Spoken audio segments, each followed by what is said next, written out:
পুলিশের সামনেই রাজশাহী উন্নয়ন কর্তৃপক্ষের পুরাতন মালামাল নিলামের টেন্ডার বাক্স ছিনতাইয়ের ঘটনা ঘটেছে।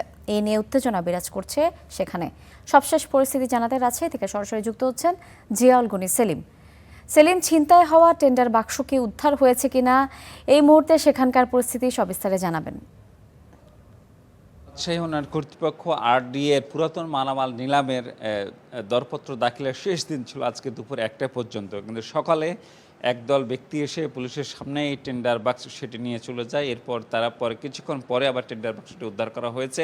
আমরা নিচে কিছুক্ষণ আগে দেখেছি দুই পক্ষের মধ্যে তুমুল উত্তেজনা ছিল এবং সেইটা নিয়ে থমথমে পরিস্থিতি বিরাজ করছে এবং আরডিএ ভবনে, পুরো ভবনেই অতিরিক্ত পুলিশ মোতায়েন করা হয়েছে। এখানে আরডিএ কর্তৃপক্ষ যারা আছেন, বিশেষ করে সহকারী প্রকৌশলী একজন, তিনি আমাদেরকে জানিয়েছেন যে এই পুরাতন মালামালগুলো সাকুল্যে 2 লাখ টাকার মালামাল হতে পারে। এই জন্য প্রায় 400টি দরপত্র বিক্রি হয়েছে। আজকে যেহেতু দুপুর 1টার মধ্যে এই দরপত্রটি ফেলার শেষ দিন, এই জন্য মূলত শেষ দিনে এই উত্তেজনাটি তৈরি হয়েছে। এরপর দরপত্র খোলা হবে, এরপর কার্যাদেশ দেওয়া হবে। তো মূলত যে কাজটি মাত্র 2 লক্ষ টাকার কাজ নিয়ে বিশেষ করে এই উত্তেজনাটি তৈরি হয়েছে। আমরা এখন পর্যন্ত যারা জানতে পেরেছি, এই দুই পক্ষের মধ্যে বিএনপি রাজনীতির সঙ্গে জড়িত বিশেষ করে যুবদল এবং স্বেচ্ছাসেবক দলের কিছু নেতাকর্মীর নাম এসেছে। তারা মূলত এই ঘটনাটি ঘটিয়েছে বলে জানিয়েছে।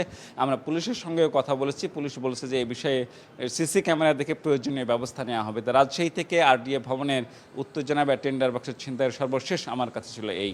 ইমা সেলিম, আপনাকে অসংখ্য ধন্যবাদ।